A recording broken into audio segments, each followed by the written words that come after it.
Pessoal, tudo bem? Eu sou o Leandro Pereira. Nós vamos discutir a questão de sistemas operacionais. Só que para antes de entrar em qualquer aspecto técnico em sistema operacional, instalação de sistema operacional, gerenciamento do sistema operacional, nós precisamos entender o que é um sistema operacional. Quando nós falamos em Android, Windows 7, Mac, que hoje está na versão Lion, Unix, Linux, nós estamos falando de sistemas operacionais, né? E o que vem a ser um sistema operacional? Sistema operacional, pessoal, nada mais é do que um conjunto de programas, ou seja, algo intangível, né, no computador, que são os softwares, né, aquilo que a gente não pode tocar, que nós visualizamos geralmente na tela, né, que inicia o computador, ou seja, a parte física. Então, ele que, de certa forma, identifica, né, quais são os dispositivos de hardware, né, ou seja, as placas, a quantidade de memória, a marca, a característica do meu processador, enfim, tudo ele que faz essa identificação, né?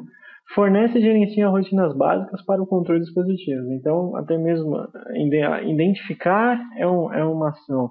E gerenciar todos esses recursos. Ou seja, quando você, por exemplo, está ouvindo uma música e de certa forma, abre um navegador, o sistema operacional tem inteligência, né, de identificar quanto de memória você precisa para continuar ouvindo música e navegar na internet, né?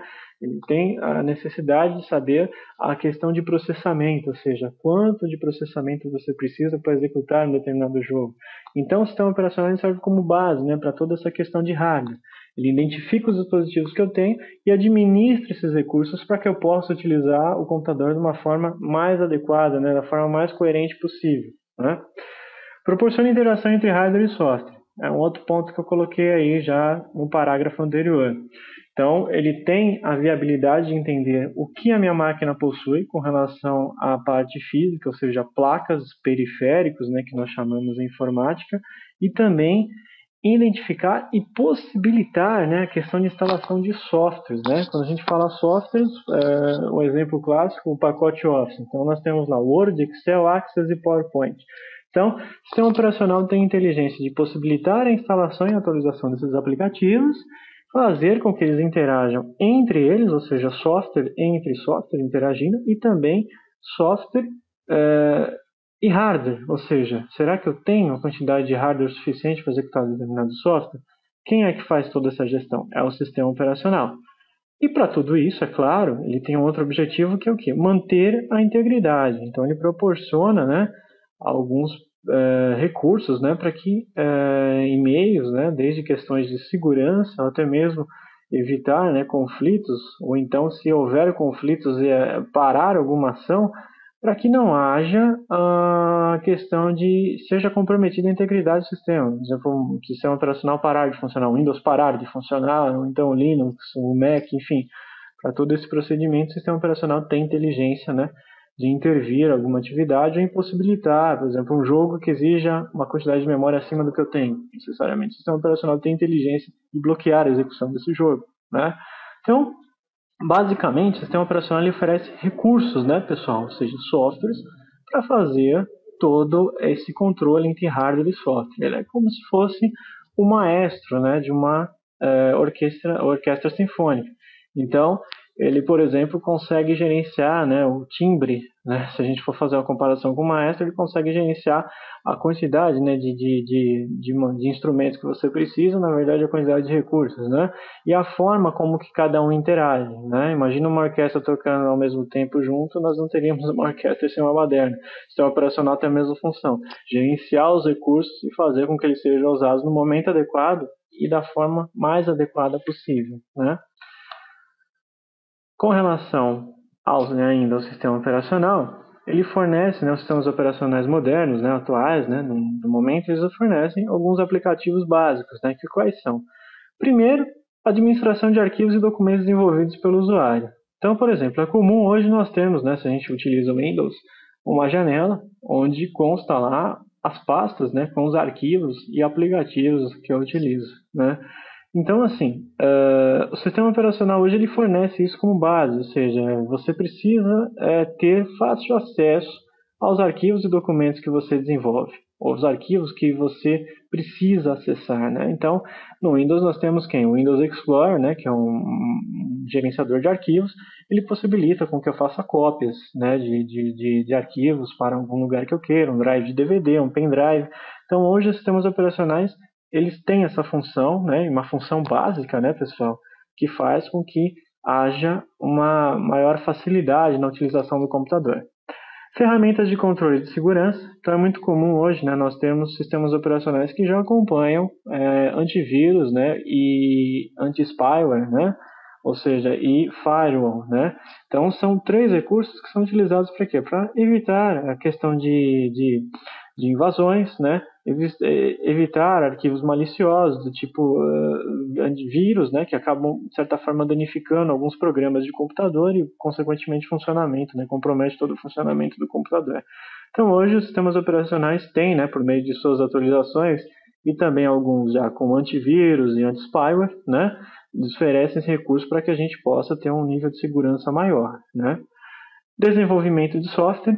Para quem trabalha na área de programação, né, desenvolvimento de aplicações, muitos sistemas operacionais, aí no caso principalmente o Linux, oferece já a possibilidade de você desenvolver aplicações, né? Ou seja, alguns acompanham ferramentas de desenvolvimento, né? Comunicação entre usuários e com outros PCs. Então, é muito comum hoje os sistemas operacionais já acompanharem, né, os famosos messengers, né? Então, nós temos lá o Live Messenger da Microsoft, nós temos o Trillian, temos o ICQ, né, que é uma versão um pouco mais antiga, mas acredito que ainda exista, né? Então, são aplicações para comunicações entre usuários e isso virou padrão também, né, com relação ao sistema operacional. Nós temos aí também a questão de comunicação com outros PCs, né? Então é comum hoje nós temos uma rede doméstica, ou seja, 2 ou mais computadores interligados, compartilhando arquivos e recursos. Então, ou então em empresa, né? Nós temos uma rede talvez uma dimensão um pouco maior, dependendo do porte da empresa. Então é comum, né, os sistemas operacionais possuem recursos de quê? Recursos de rede, que vão compartilhar arquivos, vão compartilhar recursos, vão compartilhar programas, né? Vão compartilhar internet. Então, hoje, né, os sistemas operacionais são dotados, né, com essa tecnologia, com esses recursos e facilitam o nosso dia a dia.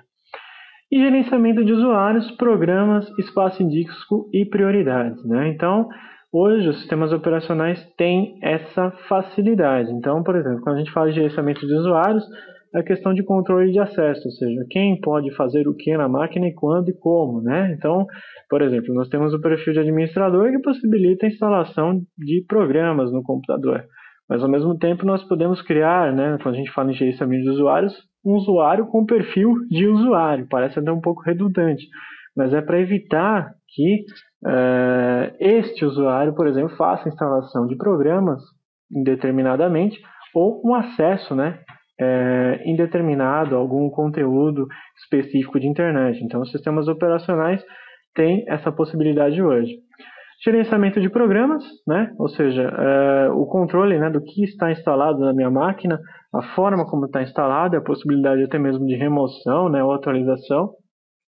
Espaço em disco, ou seja, se eu tenho mídias, né, de armazenagem que vão desde disco rígido, né, o famoso HD, pendrive, drive de DVD, o sistema operacional tem a possibilidade, né, de gerenciar esse espaço que eu tenho e me indicar, né, o quanto eu tenho disponível, o quanto está sendo utilizado, pelo menos o mínimo, e também oferecer ferramentas para gerenciar, ou seja, e também fazer a manutenção desses espaços também que eu tenho para armazenagem. E também prioridades, né? Prioridades, exemplo clássico que a gente poderia colocar aqui é a questão, por exemplo, de fila de impressão. Suponha que nós temos lá um sistema operacional que faz o gerenciamento de rede, está instalado em um servidor e está compartilhando alguns recursos, por exemplo, como impressora. Se você está na sua máquina e manda fazer uma impressão ao mesmo tempo que uma outra pessoa também manda, esse sistema, né, operacional instalado em rede tem a inteligência de criar filas de prioridade. Então, a primeira solicitação, às vezes disparada em uma fração de segundo menor, ou maior, né, vai ser elencada, né? Então ele cria uma lista, né, por exemplo, de prioridades para saber quem disparou a primeira solicitação de impressão e a partir daí você consegue fazer uma série de atividades. Outro recurso também, né, com relação ao sistema operacional, é a questão de determinar, né, qual a quantidade, por exemplo, de memória, de recursos que eu vou utilizar para determinada atividade, né? Então, essa questão de gestão de prioridades, ela trabalha basicamente com isso, entender o quanto eu preciso e quando preciso, né? Estabelecer ordens, né? Definir aquilo que é necessário. Então, o Windows, Linux, o Mac, né? Enfim, todos os sistemas operacionais modernos têm essa questão de gerenciamento de prioridades, até porque também eles passaram a ser multitarefas, né? Que é o que nós vamos ver um pouquinho mais para frente ainda nessa apresentação. O que nós precisamos entender também é a questão da evolução dos sistemas operacionais. Então, na década de 60, né, nós tínhamos os mainframes, tá? Mainframes que naturalmente não eram utilizados em casa, eram computadores de grande porte utilizados em empresas para uma quantidade muito grande de processamento, né? Um exemplo clássico disso são os bancos, que eram dotados dos primeiros sistemas operacionais, ou seja, cada máquina possuía o seu próprio sistema operacional. Então, máquina A, um tipo de hardware, um tipo de sistema operacional. Máquina B, um outro tipo de hardware e um outro tipo de sistema operacional. O grande agravante, né, se nós tratarmos de forma isolada, elas poderiam trabalhar, né, a máquina A trabalharia muito bem, por entender o hardware e ter o sistema operacional, e a máquina B também. Só que o grande agravante disso era a incompatibilidade. Se eu quisesse, por exemplo, uma comunicação entre a máquina A e B, né, utilizando os conceitos bem de primórdios de rede, seria praticamente inviável, né? Lá havia muita questão da incompatibilidade nesse período, né? Então, nesse período foi caracterizado por quê? Máquinas com hardwares diferentes, né? E sistemas operacionais específicos para cada tipo de máquina. E o grande problema é fazer com que elas se comunicarem e também a questão de incompatibilidade, né? Máquina A, uma forma de executar um procedimento. Máquina B, outra forma. No final da década de 60, ou seja, em 1969, houve aí o lançamento do Unix, voltado justamente para o controle desses mainframes. Então a equipe, né, da AT&T, uma empresa de telecom, ela desenvolveu com o objetivo de combater essa incompatibilidade, ou seja, todos falarem a mesma língua, né? E o primeiro, ele foi caracterizado como o primeiro sistema moderno, né, ainda que voltado para mainframes, né? Então ele tinha a possibilidade de multitarefa, ou seja, executar várias tarefas ao mesmo tempo, né? A questão de multiusuário, ou seja, vários usuários, né, para poder, de certa forma, tratar as informações do Unix. E portabilidade, tá? Portabilidade talvez a terceira característica mais importante, ou seja, funcionar em hardwares diferentes. Então, máquina A poderia utilizar o Unix, máquina B poderia utilizar o Unix. E também a possibilidade de trocarem informações, né? Então isso foi bastante interessante nesse período, ainda no contexto de mainframes. Ainda não estamos falando do computador em casa, né? O personal computer, que vai vir aqui na frente, né?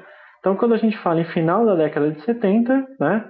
Foram o desenvolvimento dos primeiros PCs, né? Personal computer, né? Presença muito forte aí do Steve Jobs, da Apple, né? Hoje nós chamamos aí dos atuais desktops, né? Então, nesse período aí que houve o crescimento, o desenvolvimento dessas plataformas, né? E depois, no contexto, nós já conhecemos, né? Notebook, os tablets, né? E em 1984, né? Nós tivemos o primeiro sistema operacional, o macOS, que utilizou ícones e pastas para representar programas e arquivos como no modo de hoje, ou seja, foi a primeira interface gráfica para computador, né? Então, assim, o Steve Jobs, na época, ele se baseou no projeto da Xerox para poder desenvolver, né, toda essa questão de interface gráfica, e isso acabou facilitando muito, por quê? O ambiente de tecnologia da informação, quando a gente fala em informática, era muito fechado a desenvolvedores, programadores, né, desenvolvimento de sistemas. E essa interface gráfica ela acabou facilitando o quê? A visão do usuário comum, né? Então era muito mais fácil operar computadores, né? Desenvolver uma certa intimidade com o computador a partir do momento que nós vemos uma representação gráfica, né? No caso, ícones, né? Por exemplo, apontando as pastas onde estão meus arquivos, ícones possibilitando, por exemplo, a cópia, né, desses arquivos, ou seja, indicando, né, uma forma de fazer cópias de arquivos. Então, dentro desse contexto, em 84, com o Apple Macintosh, né, e o lançamento do macOS, a Apple acabou revolucionando nessa questão de interface gráfica, né, e trazendo para o contexto que nós temos hoje, né, por exemplo, os ícones lá do Windows, que possibilita que nós arrastemos, né, um arquivo e copiamos para o pendrive, enfim, tudo isso, o pai de toda essa função acabou sendo aí o ano de 1984, com o lançamento do macOS, né. No final da década de 70, um outro item marcante foi a questão da fundação da Microsoft. Na verdade, nem tanto, né, em 75, praticamente já passando a metade da década de 70, né? A Microsoft que foi fundada pelo Bill Gates, né? Em 82, né, a Microsoft lançou o MS-DOS, né, que possui interface em modo texto. Então, diferentemente do macOS, nós tínhamos aí um sistema operacional, né, na Microsoft, que é executado em modo texto, ou seja, eu não tinha ainda os ícones, né, que a gente tem no Windows, eu não tinha ainda toda a interatividade. E uma desvantagem, né, com relação ao formato gráfico é a questão de os comandos serem executados por linhas de comando. Então, por exemplo, para copiar um arquivo, eu teria que digitar copy, nome do arquivo e apontando para um determinado lugar, né? Diferentemente, por exemplo, de clicar e arrastar, ou então de recortar um arquivo, copiar e colar no pendrive. Então, na época isso não existia, né? Então, esse contexto, né, de modo texto, ele criava um sistema que a gente chama do quê? Que ele não é multitarefa, ou seja, ele, cada atividade, por exemplo, cópia de arquivo e ao mesmo tempo um processador de texto digitando um novo texto, né? Então, por exemplo, hoje é muito comum nós, por exemplo, estarmos no computador ouvindo música e acessando a internet, né? Ou então copiando um arquivo do pendrive e ao mesmo tempo que a gente está consultando um outro arquivo no Word, enfim. O modo texto impossibilita que duas ou mais tarefas possam ser feitas de forma simultânea. Preciso concluir uma tarefa para ir para outra, né? Diferentemente do modo gráfico lá que a gente viu na Apple, uma das dificuldades que nós temos aí no caso com o DOS é isso, ou seja, arquivos ou procedimentos são executados, né,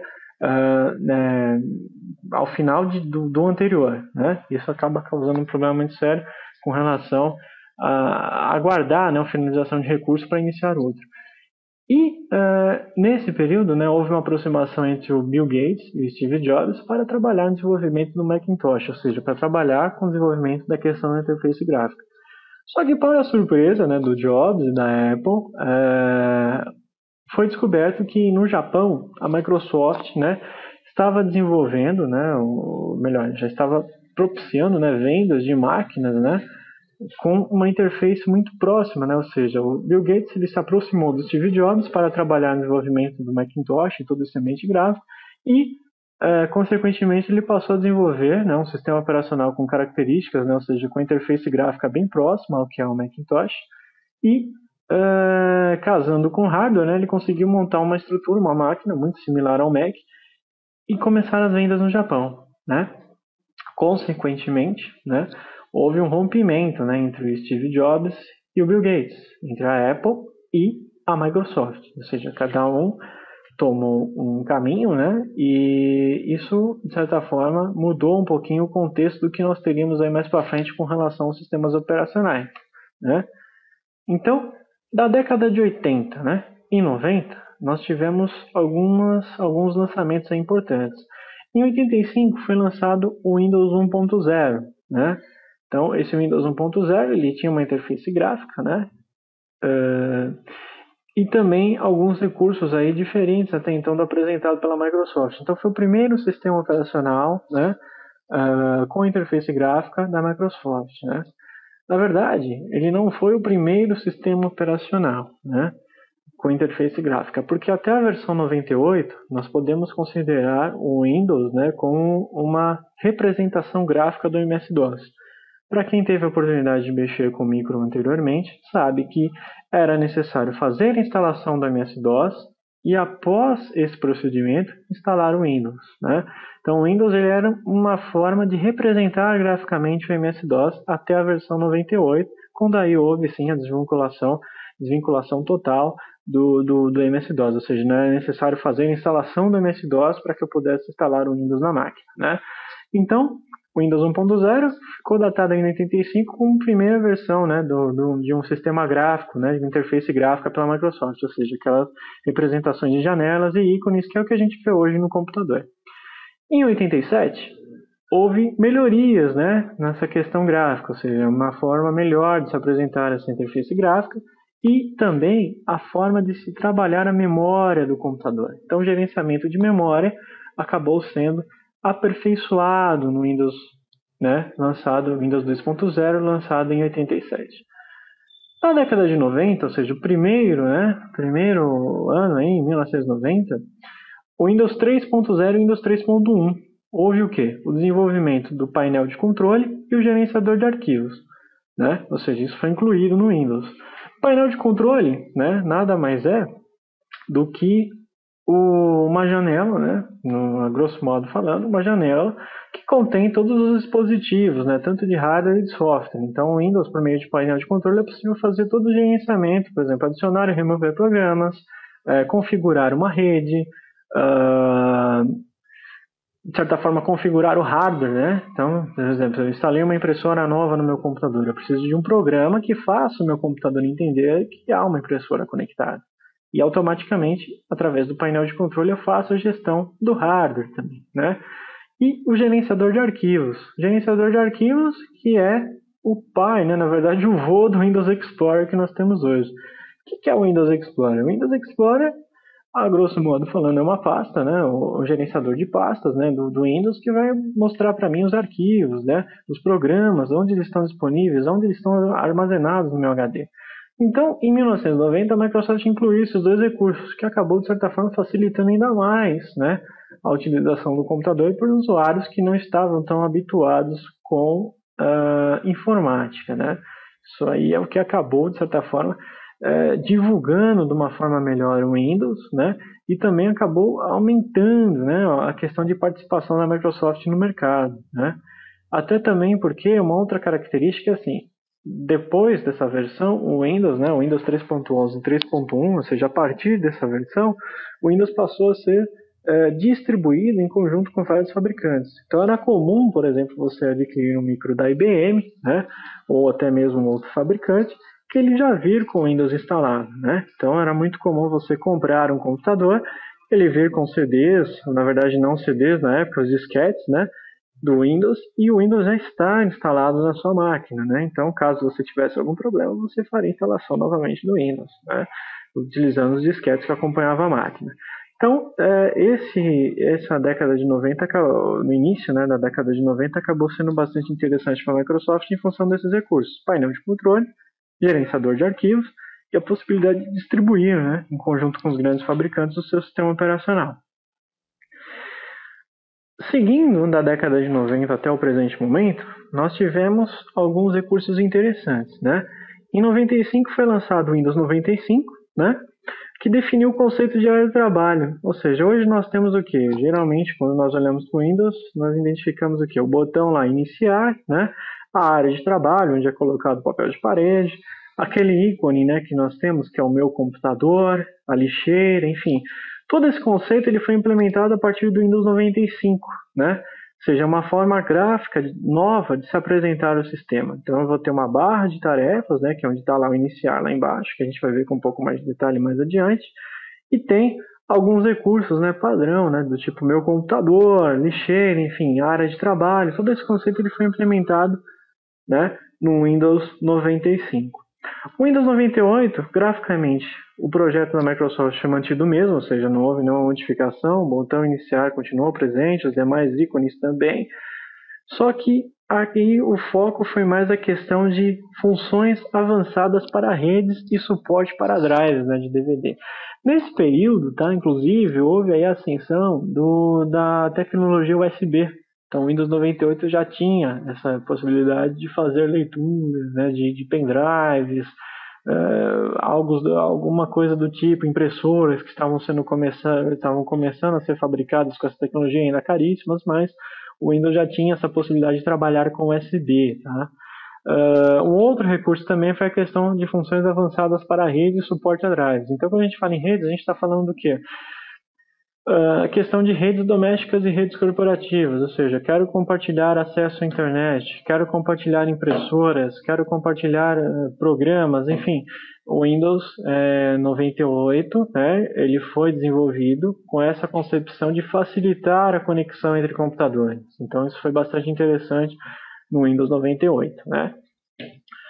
O Windows 2001, né, ele veio, né, com uma questão muito grande com relação à estabilidade, segurança e novos recursos. Então, o Windows XP, na verdade, né, que é o Experience, né, em 2001, ele foi lançado, né, com o intuito de melhorar a questão de segurança, né, isso vai desde vírus a controle de invasões, né. Com o passar do tempo ele foi se estabilizando, ou seja, as primeiras versões do XP apresentaram algumas oscilações com relação à segurança, mas com as atualizações da Microsoft atingiu um nível muito grande de estabilidade e compatibilidade com programas lançados até mesmo antes dele, né? Isso acabou melhorando bastante com o passar do tempo. E também a implementação de novos recursos multimídia. Nessa época nós tivemos aí uma difusão maior da banda larga, nós tivemos uma difusão maior dos drives de DVD, enfim, dos recursos multimídia para o computador, né? Então as placas de vídeo, enfim, todo esse processo, o Windows XP, né, acabou contemplando isso de uma forma melhor, né, do que o 98 e com nível maior de segurança e estabilidade. Então era muito comum, por exemplo, no 98, você fazer uma instalação do hardware e o hardware não se comportar muito bem na sua máquina. O Windows XP já teve um pouco mais de atenção com relação a essa gestão de drivers, né, de recursos, ou seja, poder entender melhor o que o meu computador tem de hardware e não apresentar tanta oscilação, né? Isso acabou sendo bastante interessante. Em 2007 foi lançado o Windows Vista, né? Foi uma interface totalmente remodelada, né? Ou seja, uma aparência gráfica, né? Quando a gente liga o computador, a gente bate o olho lá na hora que carrega o Windows. O botão iniciar, a questão das telas, né? Meu computador, o Windows Explorer, Internet Explorer, eles passaram a ser redesenhados, né? A interface gráfica, né? Para facilitar a interação com o usuário, né? Até mesmo modernizar o que a Microsoft até então oferecia. Mas ele teve uma situação muito complexa, né, que não teve um nível de aceitação muito bom para os usuários devido ao quê?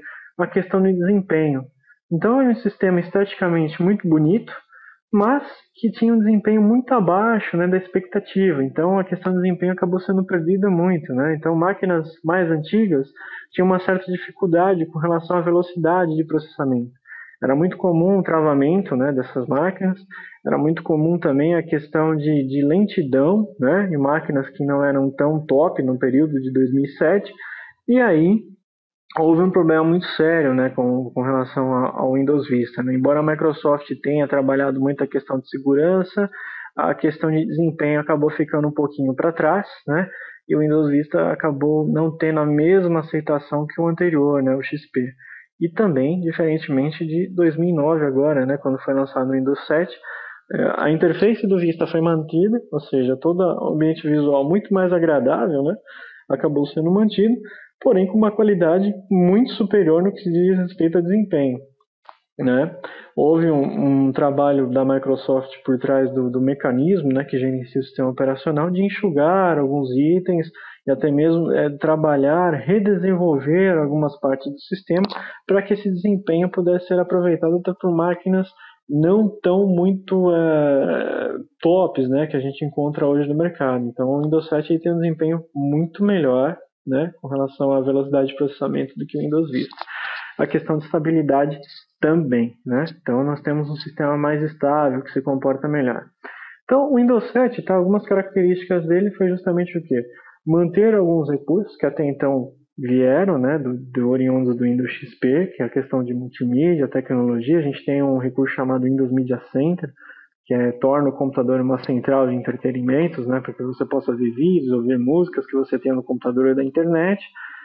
E também implementar alguns recursos, né, por sugestões de usuários, por exemplo, como o criador de DVD, né, para quem não tem acesso ao Nero, que é um programa que gera DVDs, você tem esse recurso agora disponível nativo no Windows, e também mudar a questão de interface, né, ou seja, mudar a forma, né, como o usuário interage com o computador, né, mantendo o padrão do Vista, né, mas evoluindo em alguns pontos. Então, a Microsoft, né, o que se percebe, ela desenvolveu primeiramente um complemento para o DOS, né?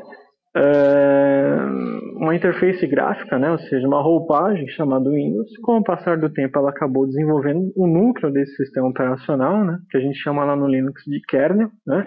Ela acabou desenvolvendo o kernel dela, ao tal ponto que o DOS foi completamente dispensável, né, e a questão de recursos, multimídia, recursos, né, com relação à acessibilidade, segurança, ela acabou, de certa forma, implementando isso nas versões do Windows, para que nós tivéssemos uma versão tão estável como é hoje, né, o Windows 7.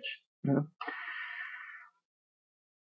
Seguindo a evolução dos sistemas operacionais, a gente não pode deixar de falar na década de 90 em diante, né, o surgimento do Linux. Né? O Linux, que é um sistema operacional gratuito, né, em grande parte, né, nem todas as distribuições Linux talvez sejam gratuitas, né? Mas o principal, no caso, né, a princípio, né, o que causou o estrondo no mercado e fez com que as pessoas passassem a olhar o Linux de uma forma diferenciada, o primeiro item foi a questão de gratuito e a questão de personalização. Né? Então, em 1991, Linus Torvalds, né, da Finlândia, lança a primeira versão do Linux derivado do Windows. Esse Linus ele era um programador, né, e ele fez o desenvolvimento de um novo kernel. O que é o kernel? É o coração de um sistema operacional. Então, os projetos, né, na década de 80, o Unix, já havia um projeto para criar-se uma interface gráfica para o Unix, isso em 1984. Né? O Linus, o que ele fez? Ele trabalhou no desenvolvimento de um novo kernel, né? Ou seja, ele pegou o coração do sistema operacional, no caso baseado em Unix, né? E redesenhou, né? E implementou aí também uma interface gráfica, né? Então, ou melhor, ele desenvolveu um novo kernel, né? E esse kernel, né, ele ficou livre para alteração, né? Então ele redesenhou todo o coração do sistema, né? Ou seja, e denominou Linux, ou seja, uma versão mais abreviada do Unix, né?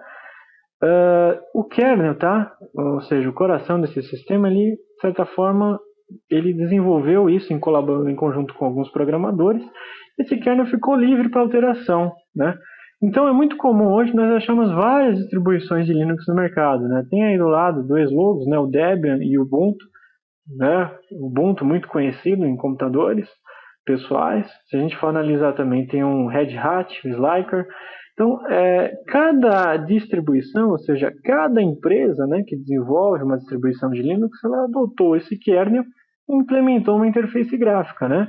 Então, as primeiras distribuições, Sliker, Debian, né, Red Hat, a gente tinha um brasileiro aqui, que era o Conectiva, eram complexas, né, de serem instaladas e serem utilizadas se nós compararmos com o Windows, né? Então exigia muito conhecimento técnico, né? Nós tínhamos várias linhas de comando, né? Ou seja, de comandos derivados do Unix, né? E exigia uma certa complexidade para a instalação, né? E qual foi a diferenciação? Com o passar do tempo, com o aumento dessa comunidade que trabalha com desenvolvimento Linux, né? E também com um certo adoção, né, de alguns programadores, né, por nível de conhecimento, então por exigências de mercado, houve uma necessidade muito grande, né, de se difundir um pouco melhor essa questão de Linux, entender um pouco melhor essa linguagem. Então, assim, as distribuições passaram a ser mais fáceis de ser utilizadas por um usuário comum, né? Então, como houve essa difusão, ou seja, o aumento de pessoas trabalhando com Linux, né, consequentemente uma divulgação melhor das linguagens de programação, das técnicas, né, também esses desenvolvedores passaram a se preocupar com o quê? Com desenvolver interfaces, né? Ou seja, próximas do Windows, ou seja, bem um ambiente gráfico bem similar, né, ao que nós temos no Windows para facilitar o acesso ao usuário comum. De certa forma, facilitar também a questão de inclusão social, né? Nós temos computadores, talvez com um custo menor, né? Ou seja, o custo de hardware, de licença talvez bem abaixo do Windows, e, de certa forma, nós temos um número maior de pessoas utilizando, né, recursos de tecnologia, no caso aí computadores. Então hoje, né, como ícone, nós temos aí o Ubuntu, que é uma distribuição extremamente popular e acessível, né, de fácil entendimento para um usuário que talvez não tenha o nível de programação ou que trabalhe diretamente com tecnologia da informação. Nós temos o Mandriva, né, e também o Red Hat, né. Detalhe, o Linux ele tem uma certa estabilidade e segurança muito grande, né? E um dos itens principais do Linux é a questão de personalização. eu consigo, né, visualizar o código-fonte do meu sistema operacional e aperfeiçoar, ou seja, adequar ele de acordo com a necessidade que eu tenho, diferentemente do Mac, diferentemente do Windows, né, onde a edição, por exemplo, do kernel do sistema operacional é fechada, ou seja, somente colaboradores da Microsoft ou terceiros que prestem serviço para a Microsoft conseguem editar uma linha sequer do Windows, né, ou então uma linha sequer do Mac. O Linux não, ele possibilita a edição do kernel, né, e suas respectivas configurações para que eu possa aperfeiçoar o que eu tenho de software com base no que eu tenho no meu hardware, ou seja, posso aperfeiçoar de acordo com os recursos que eu tenho, né. Isso é bastante interessante e é adotado muito hoje por servidores, né, usuários comuns. A gente tem um percentual, mas que talvez venha a crescer, né, em função desse acesso, dessas facilidades com relação ao Linux, ou seja, a questão de licença, um item que pesa bastante também, né, mas ainda tem que haver uma política maior de treinamento e conhecimento, né, isso é bastante importante. E para finalizar, né, esse contexto de hoje, a gente tem o cenário atual, né, então o site netmarketshare.com, ele faz uma pesquisa, né, de tempos em tempos para verificar qual que é o percentual de cada sistema operacional no mercado. Então, se a gente for analisar, 87% dos usuários, né, de computador ainda utilizam o Windows, né? O Mac OS X, né, que hoje está na versão Lion, representa 6,4% do mercado. O iOS, que é o sistema operacional do tablet, né, da Apple, né, o iPad, da Apple, o iPad, representa 3,27%. Né? Um pouquinho mais para baixo nós temos aí as plataformas em Java, geralmente isso aí está em celular, né, ou então nos smartphones, né, também a gente pode encontrar, representa 1,11%. O Linux aí abaixo, né, com 1,04%, ou seja, é um sistema operacional ainda recente, né, se comparado com os demais. E um pouquinho mais para baixo a gente tem o Android, né, com quase 1%, e os outros sistemas operacionais com 0,65%, né, ou seja, uma margem bem pequena. Né? Então a gente vê aí uma certa divisão, né, entre o Windows, né, na verdade não divisão, predomínio do Windows, e aí um pouquinho mais para baixo o Mac, um pouquinho bem mais para baixo, né, o Mac, e partindo depois um pouquinho mais para baixo, a gente for analisar o desktop e o Linux, né. Então assim, pessoal, eu gostaria de agradecer a atenção de todos, né, e a gente volta a conversar em uma próxima videoaula. Muito obrigado!